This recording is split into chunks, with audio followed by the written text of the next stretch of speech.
August 29, 2005, one of the most destructive storms in the history of our nation laid waste to the better parts of Louisiana and Mississippi. What took place in the days and weeks that followed is a collage of horrors. From the Superdome to the Convention Center, houses under 8 feet of water, people trapped on rooftops, and dogs and animals literally swimming for their lives. When the levees broke, water rose, and heroes rose with it. Everyday heroes, people with extraordinary empathy and unwavering determination. Michael Lohr and Melanie Good were 2 of those people.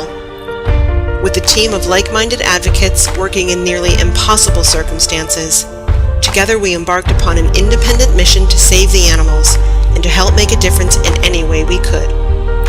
This book, Katrina Reflections, is a pictorial journey along with true first-hand accounts of our time spent in New Orleans after the storm.